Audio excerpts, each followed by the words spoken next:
Je prie, Seigneur, que tout ce temps soit sous ta main, Seigneur, que tu conduises toutes choses, que tu remplisses mon époux, Seigneur, afin qu'il nous parle de ta part, qu'il y ait une parole, un mot à propos pour chacun d'entre nous. Je te le demande au nom de Jésus, qu'au travers de ce partage, tu sois élevé et glorifié. Merci, Seigneur. Amen. Amen. Amen. Alors cet après-midi, j'aimerais vous entretenir de Ramsès à Jéricho. J'ai pas l'impression qu'on va tout faire le cheminement. Je vais d'abord vous montrer ce qu'on va visiter.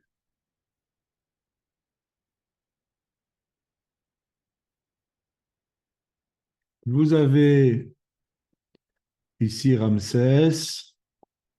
Donc les Israélites, bien sûr, ils disent que c'est possible, ont traversé la mer Rouge ici pour arriver au mont Sinaï, et puis ils sont repartis jusque Guéber, mais on sait que là, ils ne sont pas rentrés, et donc ils ont tourné pendant 40 ans ici pour repartir et conquérir d'abord le nord.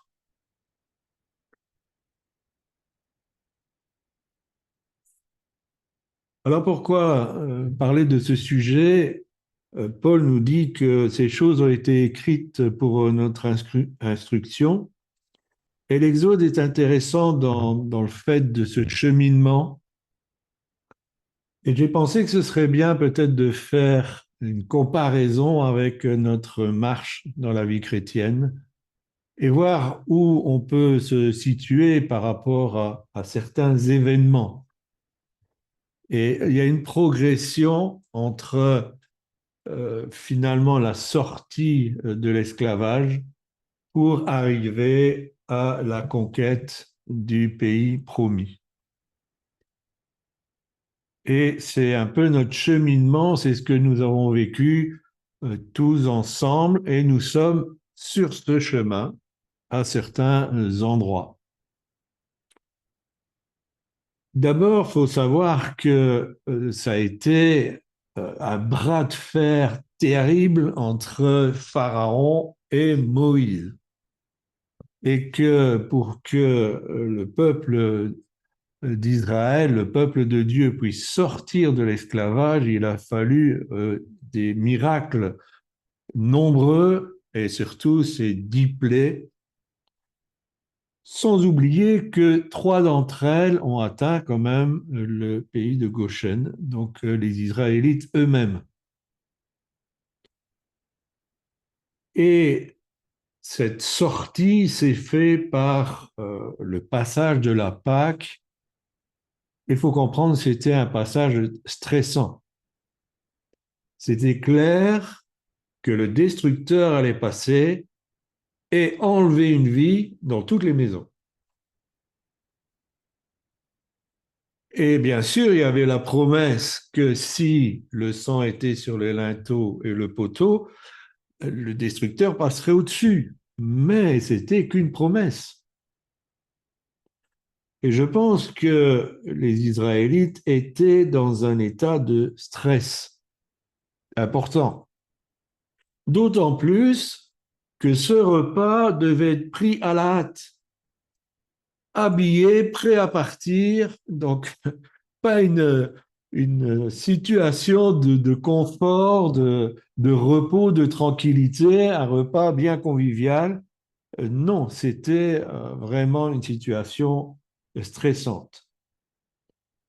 Et il faut se positionner, donc il faut pratiquer cette Pâque, puisque ça a été demandé, se protéger, et pour aller où?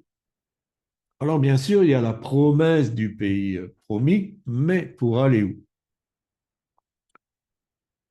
Et peut-être pour certains d'entre nous, le fait de sortir des griffes du diable n'a pas été une chose aisée, facile. Parce que le diable ne lâche pas ses proies si facilement. Peut-être que ça a été un moment stressant pour nous, tout en étant exaltant de la rencontre avec Christ, mais aussi où ça va me mener. Et peut-être que même aujourd'hui encore, vous êtes dans ce questionnement, bon, cette vie chrétienne, ça va me mener où? Et ça peut être le genre de question qu'on se pose encore, même si ça fait des années qu'on a donné notre cœur à Jésus. Ce qui a compliqué davantage, c'est que, bon, ils sont partis, tout s'est bien passé, ils ont été protégés de la 10e plaie, les Égyptiens les ont laissés partir, ils leur ont donné beaucoup de biens pour qu'ils s'en aillent, mais bien vite, la menace revient.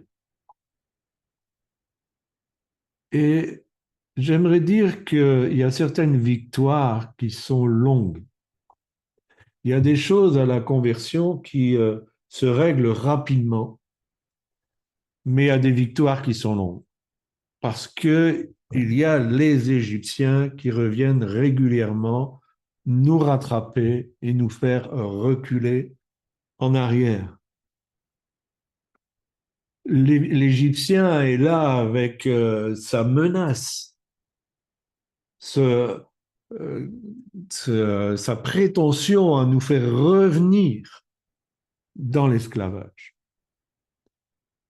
Et quelquefois, il y a des faiblesses dans nos vies qui nous font tomber régulièrement et on s'est dit, mais je serai jamais libre de cet esclavage. Il y a une chose qu'il faut apprendre par rapport à ça, c'est que l'Égyptien n'est pas notre combat. L'Éternel a dit à Moïse, restez tranquille. C'est moi qui vais combattre pour vous. Et cette entrave que vous avez difficile à quitter, arrêtez. Arrêtez de vous agiter dans tous les sens. Restez tranquille et attendez votre salut de l'Éternel. Remettez-vous vraiment à lui. Alors il ne faut pas abandonner l'idée que vous serez libre, parce que c'est votre destinée. Dieu a tout fait pour que vous soyez dans la liberté. Et il peut ouvrir la mer Rouge. Ce n'est pas un problème pour lui. Ce qui vous semble impossible, il peut le faire. Mais il faut rester tranquille. Parce que si vous vous agitez, vous êtes un peu comme ce noyé qui se débat tellement qu'il va entraîner au fond celui qui vient le sauver. Alors bien sûr, on ne va pas entraîner l'Éternel dans le fond de nos problèmes, mais quand on se débat comme ça, on réagit de la même manière. Celui qui vient pour nous sauver, nous l'empêchons d'agir comme il devrait le faire. Et n'oublions pas que les priorités de Dieu ne sont pas les nôtres. Et que quelquefois, on voudrait être libéré de certaines choses avant de dire, eh bien, à ce moment-là, je vais pouvoir servir correctement. Mais ce n'est pas la priorité de Dieu. Et Pasteur Corinne et moi, nous prenons nos plaisirs à regarder les épisodes de Chosen. Et c'est relativement réaliste, même si c'est romancé. Et ben, quand on voit les disciples que Jésus avait pris pour apôtres, euh, je pense que sa priorité n'était pas la même qu'un leader aurait. Mais il l'a fait, parce que lui, il voyait autre chose. Et Dieu voit autre chose sur votre vie. Nous, ce qui nous semble une montagne, pour lui, c'est juste une petite mer à ouvrir. Alors, si vous êtes dans cet état-là, restez tranquille et attendez que Dieu vous libère de votre Égyptien. Juste après le passage de la mer, ils vont arriver à Mara. Je ne vais pas faire beaucoup de lectures bibliques cet après-midi pour pouvoir avancer. Donc, vous allez retrouver tout ça dans la première partie d'Exode jusqu'au chapitre 20, avec l'appel de Moïse et puis comment ça s'est passé. Et ça reprend au milieu du livre des Nombres pour avoir une chronologie quand même de ce voyage. Mais si on prend au nombre 11,4, l'inconvénient, le gros inconvénient d'Israël, c'est qu'il avait un ramassis. C'est le terme qui est utilisé dans la parole de Dieu. Et il y avait toutes sortes de gens qui n'étaient pas israélites ou qui étaient complètement incrédules. Et ils ont fait la vie dure à Moïse, tout au long. Quand on est sorti de l'Égypte, le problème, c'est que on traîne avec nous des vieilles façons de faire. On a un vieux vêtement de pêcheur et on n'arrive pas à changer de vêtement. Et dans certaines situations, on reproduit nos façons de faire, nos façons d'agir, nos façons de parler, nos façons de raisonner d'avant notre libération. Et ça, c'est comme ce ramassis qui va faire la guerre à l'œuvre de Dieu. Qu'est-ce qui se passe à Mara? Eh bien, il y a d'abord une contestation. Parce que le peuple va dire, mais qui va nous donner à manger? Et ils vont demander à être nourris. Et en plus, les eaux de Mara sont polluées. Elles sont amères. C'est quand même très surprenant, et je crois que ça va mettre de l'eau au moulin de ma chérie, que la première étape après avoir passé la mer Rouge, c'est de régler le problème de l'amertume. Parce que Mara, ça veut dire amertume. Pour continuer le voyage, il faut régler ce problème d'amertume. Il faut régler ce problème de non-pardon, de haine, de colère qu'on a encore gardé dans notre cœur. Et si vous lisez cet épisode, vous verrez que la solution que Dieu a donnée à Moïse, c'est un bois. C'est le bois. Et où doit se trouver notre amertume? Je vous le dis en mille, au bois de la croix. Pourquoi s'encombrer de ça pour continuer le voyage? Il faut régler ce problème dès le départ. En fait, si on n'a pas encore réglé le souci de l'amertume et du non-pardon, on est encore à Mara. Même si on a 10, 15 ans de marche chrétienne, on est encore toujours coincé à Mara. Et la solution, c'est de régler ça à la croix.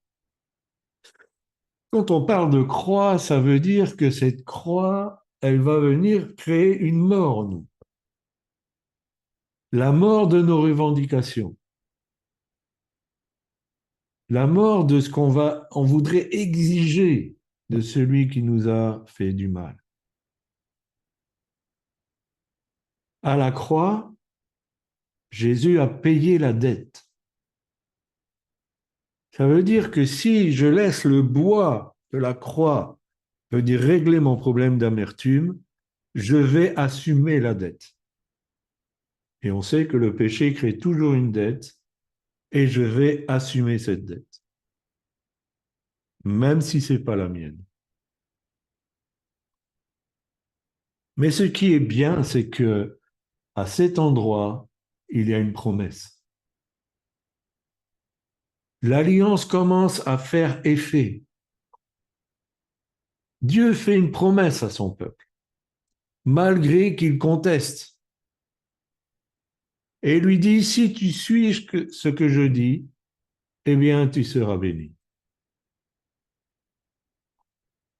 Et juste après, Mara, le peuple arrive à Élim. Et ça, c'est les débuts de la vie chrétienne. On a des vallées très profondes et puis on a des sommets d'exaltation. Élim, c'est un oasis. Et c'est un temps de bénédiction. Il y a 12 sources. Vous imaginez, on vient d'un endroit où l'eau était mauvaise, où Dieu, par une intervention, a réglé plus ou moins les choses. On arrive à un endroit où il y a 12 sources.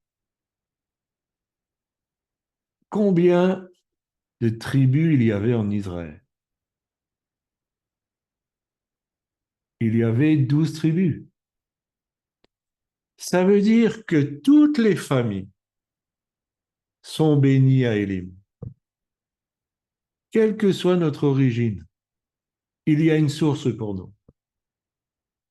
Quelle que soit notre nation, notre ethnie, il y a une source pour nous. Et il y a 70 palmiers. Et on sait que le 7, c'est le chiffre de la plénitude. Il y a une plénitude multipliée par 10. Et que représente le palmier? Le palmier représente la protection du soleil quand le soleil est trop ardent. Ce temps béni où on est ressourcé, où on reçoit de l'eau vive, ce temps du Saint-Esprit qui nous visite et qui enlève le temps de l'épreuve que nous avons commencé à vivre.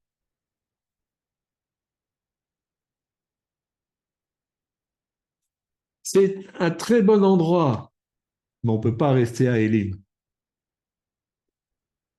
Et si on a laissé sa tente à Élim, on a raté quelque chose. Après Élim, ils vont arriver dans le désert de Sin.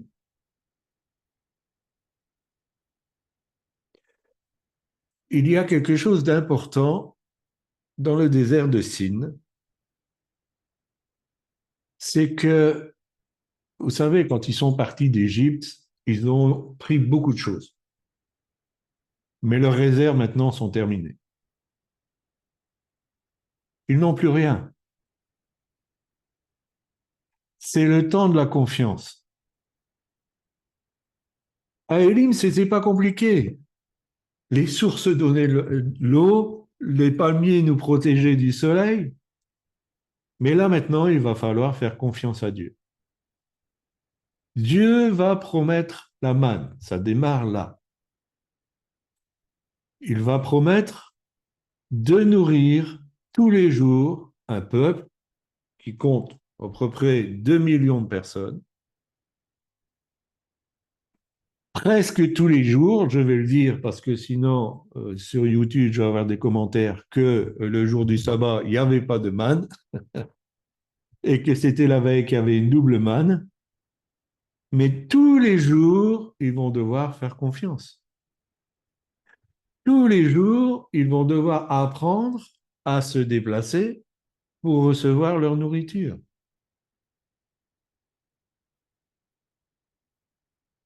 Dans notre nature, on aime avoir notre matelas de sécurité.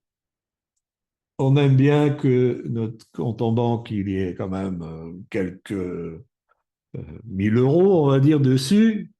On aime bien que notre frigo, il y ait de la nourriture. On aime bien que, voilà, on sait que tel jour, on va recevoir de l'argent et tout ça.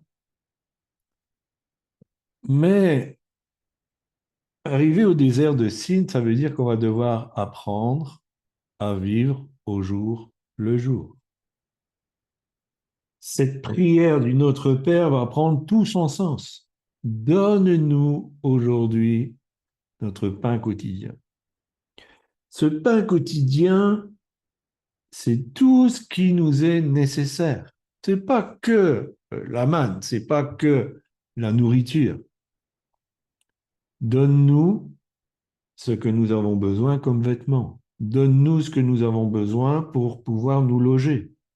Donne-nous ce que nous avons besoin pour pouvoir euh, nous sentir dans l'affection. Réponds à nos besoins affectifs.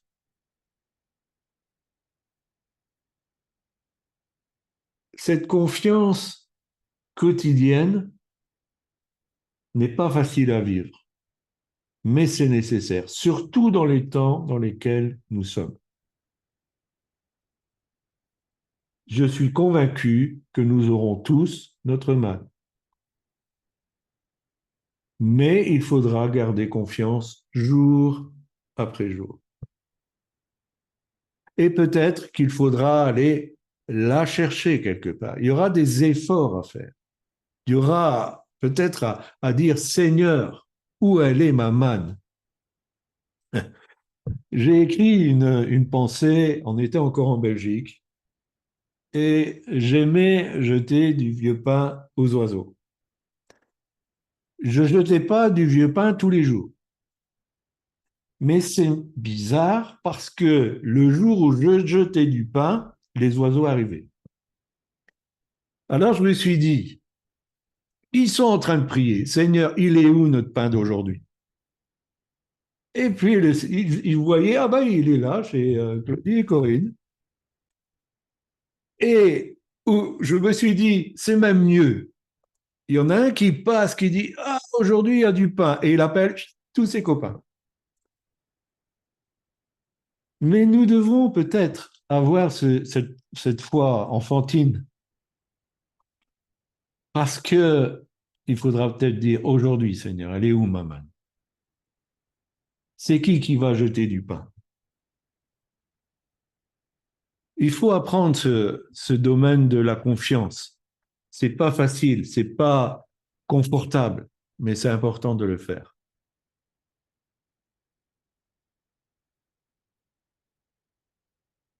Et là, déjà, le peuple va avoir une contestation pour avoir des cailles. Il va les recevoir. Alors, ce ne sera pas des jours et des jours. Pendant un soir, ils vont recevoir de la viande. Donc, même quelquefois, Dieu peut répondre à nos revendications. Et il est capable, comme pour Élie, de non seulement donner du pain, mais aussi de la viande. Et là, c'était les corbeaux qui venaient ramener la nourriture. Donc Dieu est capable de faire ce genre de choses. Et il n'est pas si sévère qu'on envisage. Il sait les besoins, il savait les besoins de ce peuple. Et donc il a répondu. On verra après, bien après, que quelquefois, c'est pas toujours bon non plus de demander des cailles. Après le désert de Sin, on arrive à Rephidim. Alors, à Rephidim, il y a deux choses importantes. On a commencé à avoir confiance en Dieu d'une manière quotidienne. Et à Rephidim, il n'y a plus d'eau. Le peuple va dire on n'a plus d'eau, il se plaint. Et Moïse va frapper le rocher. Et l'eau va couler du rocher. Si nous lisons 1 Corinthiens 10 au verset 4, il dit ceci, et qu'ils ont tous bu le même breuvage spirituel, car ils buvaient à un rocher spirituel qui les suivait, et ce rocher était Christ. C'est Christ qui a répondu aux besoins. Et il s'est laissé frapper. Quand on arrive à Réphidim, c'est le temps où Dieu va nous donner une révélation plus profonde du fait que Christ a été frappé.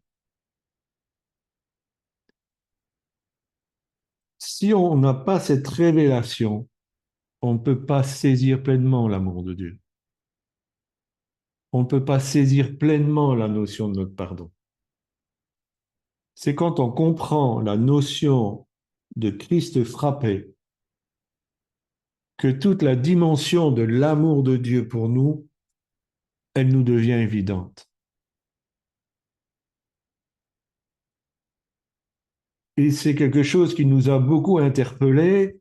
Si quelque part le centre de formation biblique s'est développé, c'est parce que Pasteur Corinne a été interpellé par cette deuxième fois où le rocher a lâché de l'eau, mais il fallait lui parler. Et je fais déjà le parallèle, même si cet événement est beaucoup plus tard, c'est dans les 40 ans de désert.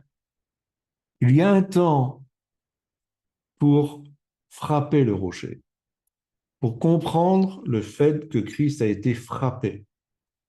Mais il y a un moment où on ne peut plus frapper le Christ. Et si on le fait, c'est s'exposer à une menace de Dieu. Pourquoi? Parce que Christ s'est offert et il veut qu'on comprenne le sens de cette offrande.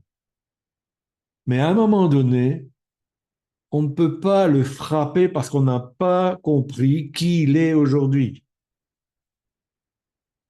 La relation avec Christ ne peut pas être ce que les disciples ont vécu avec lui. C'est plus un homme humilié. Il est Seigneur des Seigneurs. Il est roi des rois. Il a le nom qui est au-dessus de tout nom. C'est quelque chose dont je parle souvent. Jean, dans son humanité, il mettait sa tête sur la poitrine de Jésus. Quand il l'a vu dans l'Apocalypse, il est tombé comme mort. C'était plus du tout la même chose. Quand on frappe le rocher alors on est arrivé à un moment où on doit parler au rocher, c'est comme si on ne reconnaissait pas la seigneurie de Christ. Et il faut faire attention dans notre façon de nous comporter avec Christ. Et je crains pour ceux qui voient en Christ leur pote. Il a droit à un respect, à une révérence de notre part.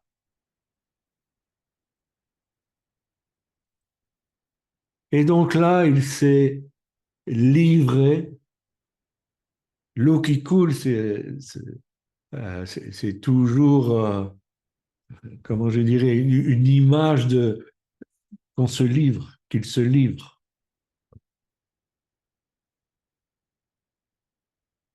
Et tout de suite après cette révélation de la croix, vient le combat.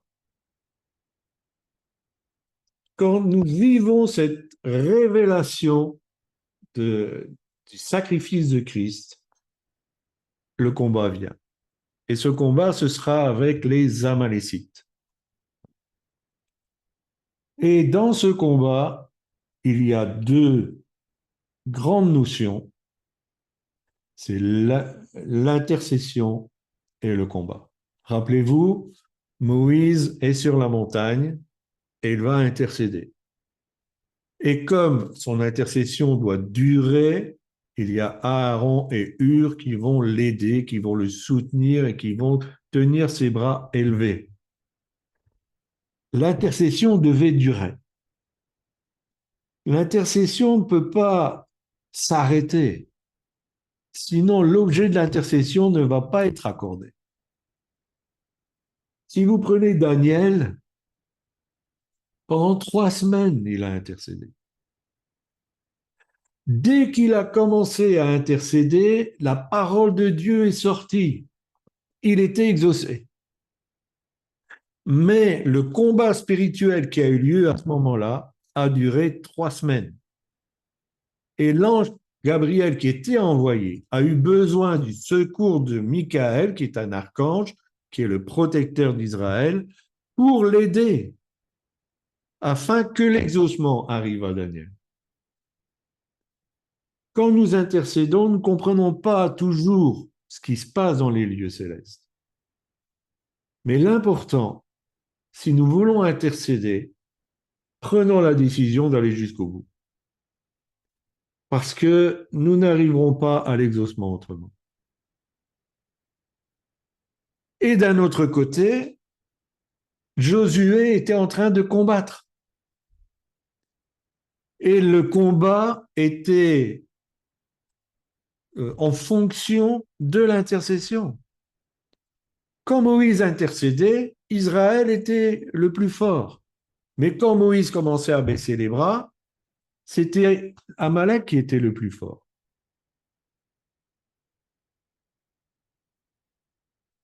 Nous avons besoin de comprendre que là où nous sommes, dans notre foyer, dans notre famille, dans notre nation, il y a des enjeux spirituels très forts. Et qu'il faut des combattants et qu'il faut des intercesseurs. Et que Amalek doit être vaincu pour pouvoir continuer le chemin. Si je n'ai pas vaincu Amalek, et là c'est à moi de le faire, au début Dieu a réglé le problème de l'Égyptien, mais Amalek, c'est à moi à m'en occuper. Et je dois intercéder et combattre. Parce que sinon, je ne pourrais pas aller plus loin. Et peut-être que ça fait des années que vous êtes sur place parce que vous n'arrivez pas à combattre Amalek. Et je prie le Saint-Esprit qu'aujourd'hui, vous mettiez un nom sur Amalek.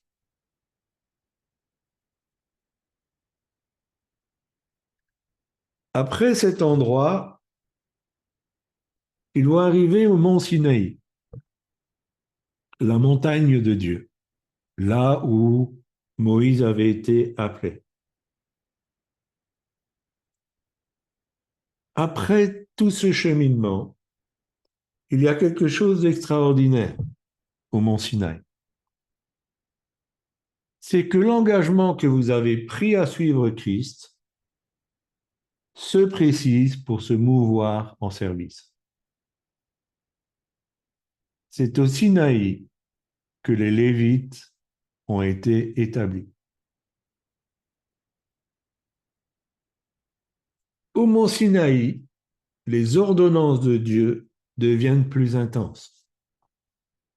Ce qu'il avait dit déjà euh, dans l'épisode précédent, j'y reviens, qu'il avait dit à Mara, maintenant se précise.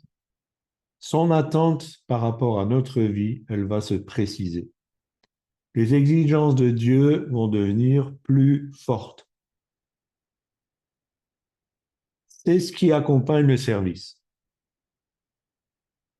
Et si nous sommes encore dans une notion où servir Dieu, c'est un faire-valoir, c'est se mettre en avant, c'est une promotion, le mont Sinaï, c'est je vais t'établir dans le service, ce à quoi tu es appelé, mais mes exigences vont être beaucoup plus fortes. Et pourquoi les exigences vont être plus fortes? Parce qu'au mont Sinaï, il y aura le tabernacle. C'est quoi pour nous aujourd'hui le tabernacle? Pour Israël, c'était l'Éternel qui venait s'établir dans son peuple. C'était l'endroit où reposait la gloire de l'Éternel. Le tabernacle pour nous, c'est aujourd'hui, tu vas apprendre à marcher dans l'esprit. Toute la suite du cheminement d'Israël s'est fait au rite du tabernacle. Quand la nuée était sur le tabernacle, il ne bougeait pas. Ça pouvait être une journée, ça pouvait être une semaine, ça pouvait être un an, même plus. Marcher selon l'esprit, c'est rester focus sur qu'est-ce que fait l'esprit. Est-ce qu'il donne le signal de départ ou est-ce qu'il donne le signal de rester? Marcher selon l'esprit, c'est devenir complètement dépendant de ces exigences de Dieu. Alors bien sûr, pour Israël, c'était la loi qui a été donnée à Moïse par des anges, la loi qui était bonne et spirituelle, même si aujourd'hui nous ne sommes plus sous cette loi, mais aujourd'hui, nous avons cette loi de Christ. Au Sinaï, il y a une question qui nous est posée. Jusqu'où vas-tu aller avec moi? Jusqu'où vas-tu accepter ce que je demande?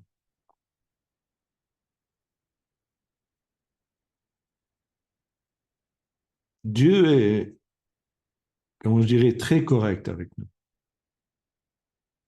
Parce qu'il ne veut pas nous entraîner quelque part où on ne veut pas. Si on veut marcher selon l'esprit, Dieu va dire d'abord, est-ce que tu es d'accord? Est-ce que tu es prêt à suivre les directives de mon esprit? Tu ne sais pas d'où il vient ni où il va. Tu ne sais pas comment il va venir te parler et tu ne sais pas où il va t'envoyer. Mais est-ce que tu es d'accord?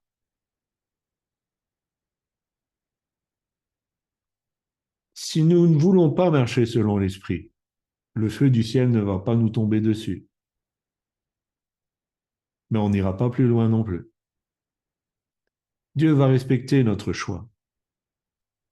Devant toutes les décisions importantes de notre vie, il va respecter notre choix. Et quand nous lui appartenons, il ne va pas nous maudire, il ne va pas nous faire du mal parce que nous ne choisissons pas ce que lui voudrait qu'on choisisse. Mais ça aura des conséquences. Et il y a des choses qu'on va rater. On va rater le pays promis. Si vous n'êtes pas encore passé au mont Sinaï, allez-y.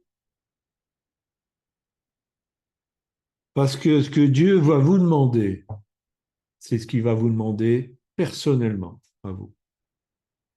C'est pas ce qu'il m'a demandé, c'est pas ce qu'il a demandé à Pasteur Corinne, c'est ce qu'il va vous demander précisément.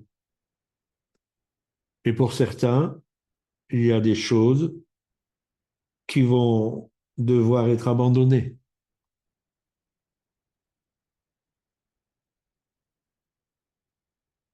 Euh, Washman Nee, depuis qu'il était tout petit, espérait devenir docteur en médecine. Et dans sa dernière année, alors qu'il était doué, le Seigneur lui a dit, il faut que tu choisisses entre le doctorat en médecine ou mon service. Pourquoi? Je ne sais pas. Et lui, je sais pas s'il savait pourquoi, mais c'est ce qu'il devait faire. Donc, il va peut-être vous demander des choses qui sont tout à fait légitimes, mais il va dire ça reste au Sinaï. Ça va pas plus loin. C'est à nous à le faire. Au Mont Sinaï, il y a aussi quelque chose de très fort que je vais dire. Même si l'engagement se précise et se meut en service, c'est là que Jéthro va ramener Séphora et les deux fils de Moïse. Qu'est-ce que ça veut dire? Ça veut dire que Dieu va nous dire maintenant, même si tu es appelé au service, tu vas faire ton premier service. Tu vas t'occuper de ton conjoint et de tes enfants. Certains disent Dieu, l'Église, la famille. C'est Dieu, la famille et le service. Moïse a dû reprendre son rôle de père et d'époux. Ça faisait des mois qu'il était parti. Il a remis les choses en ordre. Je dis ça pourquoi? Parce que beaucoup de jeunes, spécialement des frères, quand ils rentrent dans le service, ils négligent complètement le foyer. Or, c'est une parole que Paul a dite, celui qui ne prend pas soin des siens est pire qu'un infidèle. Si on est enfant de Dieu et qu'on ne prend pas soin de sa famille, alors je parle bien de la famille restreinte, le foyer, si on ne prend pas soin de son foyer, on est pire que quelqu'un qui ne croit pas en Dieu. C'est très sérieux. Et Moïse va encore être placé devant quelque chose de plus compliqué, c'est qu'il va devoir se soumettre à quelqu'un d'autre. Et Jéthro va lui donner des conseils qu'il va écouter à la lettre. Alors Moïse avait cette humilité, on sait que c'était un homme très patient, et Dieu va nous dire, je vais t'établir dans le service. C'est pas une promotion, mais néanmoins, tu vas avoir une autorité. Mais pour que cette autorité se manifeste correctement, je vais te soumettre à quelqu'un. Quelqu'un qui n'a pas vécu les exploits que tu as vécus. Quelqu'un qui n'était même pas israélite. Mais il a dû se soumettre. Alors peut-être que vous avez été appelé à un ministère, vous avez reçu des prophéties. Je ne remets pas en cause tout cela, mais à qui es-tu soumis?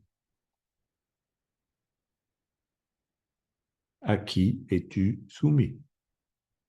Quel a été ton endroit où tu as dû te soumettre pendant un temps? Ça ne veut pas dire que ce sera tout le temps. Jéthro a eu son temps, puis Jéthro est rentré chez lui. Mais est-ce que tu as eu ce temps où tu as été soumis? Si tu n'as pas eu ce temps où tu as été soumis, il te manque quelque chose d'important. Tu ne pourras même pas vraiment bien organiser ton service. Parce que les conseils que j'ai trop à donner, c'était des conseils d'administration, de gestion du service. Quel était le problème de Moïse? Il voulait tout faire, tout seul. Comme beaucoup de serviteurs de Dieu. Il voulait tout faire lui-même. Et Jéthro, il a dit, mais tu vas te fatiguer, tu vas arriver au burn-out. Mais en plus, tu vas fatiguer le peuple.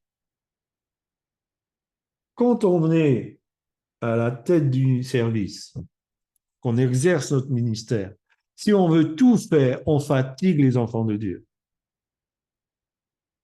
Même s'ils sont assis, qu'ils font rien. On fatigue les gens.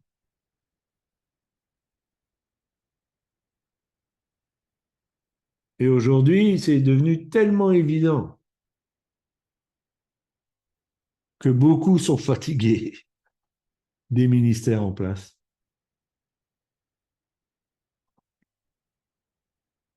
Moïse a écouté. Il a commencé à nommer des responsables. Il a réorganisé le fonctionnement. Et lui s'est occupé des choses importantes. Il a appris à déléguer. C'est miraculeux. Déléguer, c'est miraculeux. Vous allez voir, vous serez tranquille, vous serez en paix.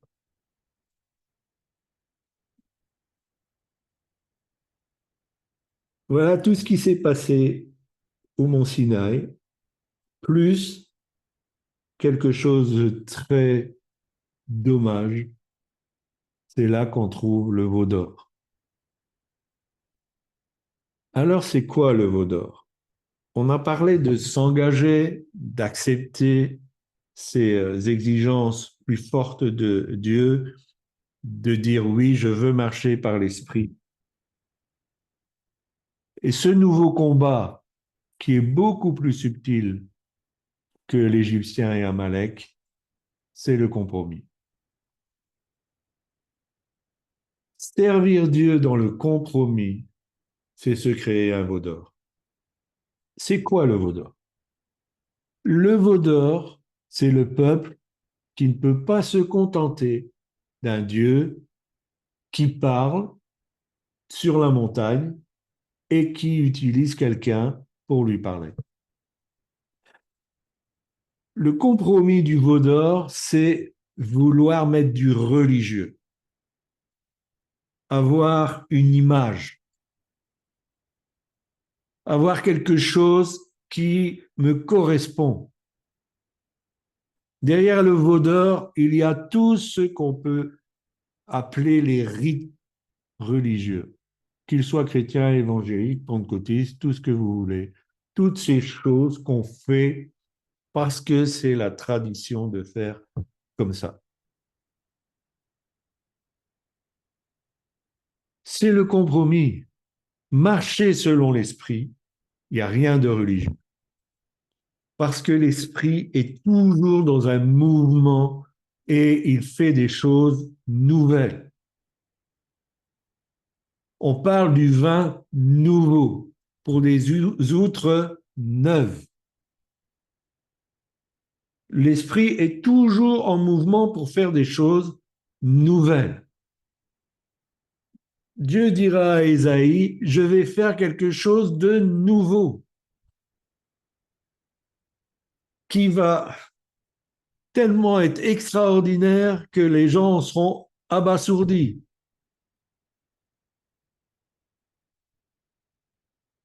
Le religieux, c'est on fait comme on a toujours fait et on fera toujours comme ça. Que ça marche ou que ça ne marche pas, ça n'a pas d'importance. On a fait comme ça et on fera toujours comme ça. Pasteur Corinne comme moi-même, on se confronte sans arrêt au fait que le peuple de Dieu ne veut pas des choses nouvelles. Et c'est même pas des choses nouvelles, c'est un retour de ce qui était et qui ne se fait plus. Quelquefois, on a l'impression de parler l'hébreu. On utilise, je pense, des mots simples, français. Les gens ne comprennent pas. Ils ne comprennent pas.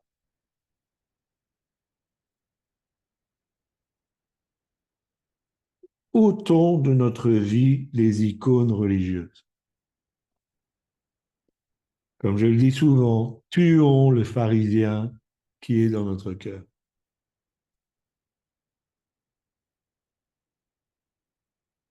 C'est là aussi que se vit la trahison de proches.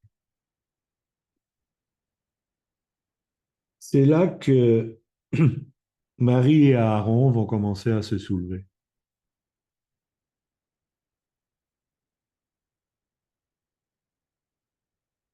Quand Dieu nous choisit, nous établit et que nous acceptons de marcher selon l'Esprit, ceux qui sont dans le compromis vont devenir nos ennemis.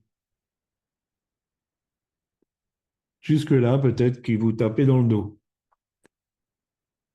Mettez à vas-y mon gars, et ils vont devenir vos ennemis. Et ça aussi, ça fait partie du sacrifice. Les sacrifices ont été établis par la loi.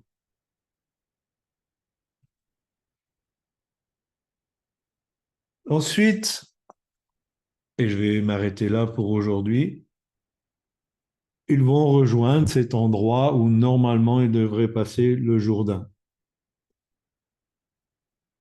Il y a cette contestation d'Aaron et Marie dont j'ai parlé, puis ils vont arriver à Tabéra, et là, il y aura à nouveau une contestation et le ravage du camp par un incendie.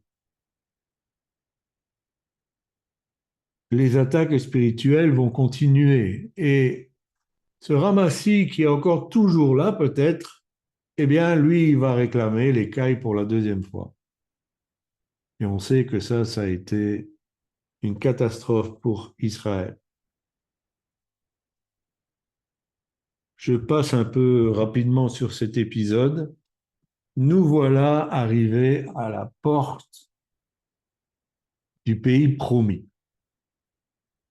Ça, c'est une dimension. Maintenant, on va rentrer dans les manifestations du réveil. Mais ils croyaient arriver au Club Med et les espions, qu'est-ce qu'ils rencontrent? Des géants, des villes fortifiées. On sonne, c'est pour nous. Oui. Des villes fortifiées et ces espions vont complètement décourager le peuple. Ils vont complètement lui dire, c'est pas la peine d'y aller, ça va être la catastrophe. Il n'y en a que deux, et on sait c'est Josué et Caleb, qui vont pouvoir y entrer parce qu'eux vont avoir un bon rapport. Quelquefois, dans notre cheminement, aux portes de quelque chose qui est grand, notre foi va s'écrouler.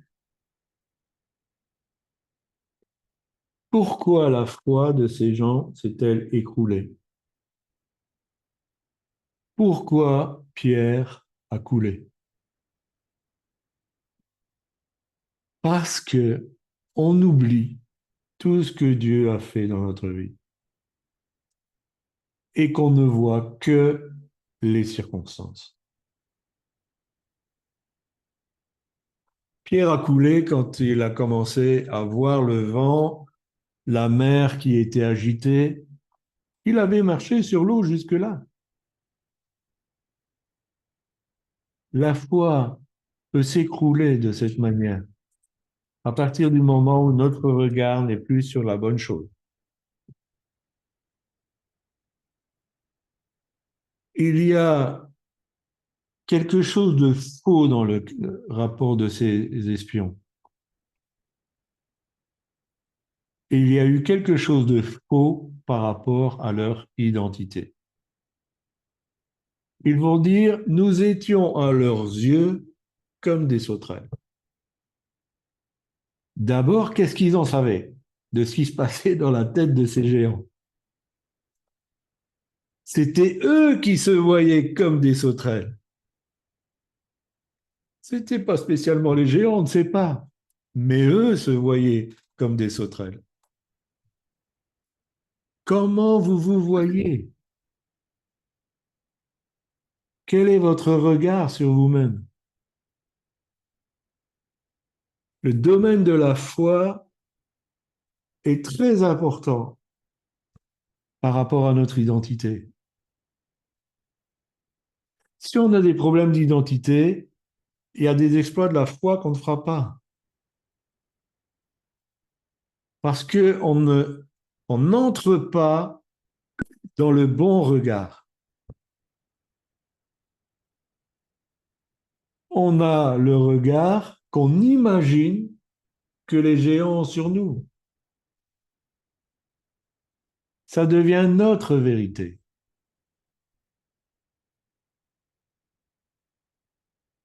C'est ce qui faisait la différence entre Josué et Caleb.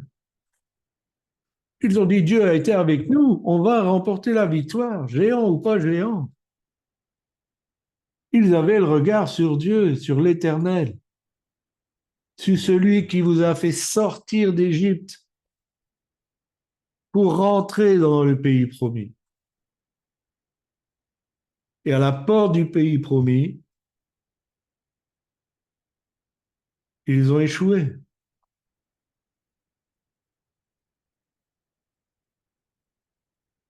Quelle est la mesure de notre foi?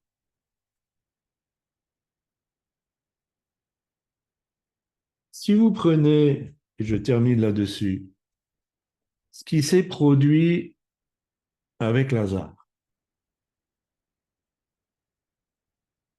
votre foi, est-ce que c'est la foi de la foule qui pleure, qui est triste pour le deuil, quelqu'un est parti? Est-ce que votre niveau de foi, c'est ça? Est-ce que votre niveau de foi, c'est Seigneur, si tu avais été là, si tu n'étais pas arrivé en retard, alors peut-être. Est-ce que vous êtes limité parce que la mort a déjà agi? Ou est-ce que votre foi, c'est de dire, Père, je parle parce que je sais que moi, tu m'exauces toujours, mais je parle pour la foule. Qu'est-ce que ça veut dire? Ça veut dire que Jésus n'avait même pas à dire Lazare sort. Il avait juste à ouvrir son cœur à son Père et dire, Seigneur, fais-le sortir. Il serait sorti. Il a parlé pour les gens qui étaient là. Et c'est ce niveau de foi qu'il nous faut pour vivre le pays promis. Jésus a pleuré devant le tombeau. Et je pense qu'il a pleuré, pas parce que il disait, oh Lazare, mon pauvre ami, tu es mort, je suis arrivé en retard. Absolument pas. Je crois qu'il pleurait sur le niveau d'incrédulité qu'il y avait autour de lui. J'ai peur qu'il pleurait sur cette mort, qui est une tragédie par rapport à ce que Dieu veut pour l'être humain. Il n'a jamais voulu que l'être humain meure. Il voulait qu'il vive éternellement.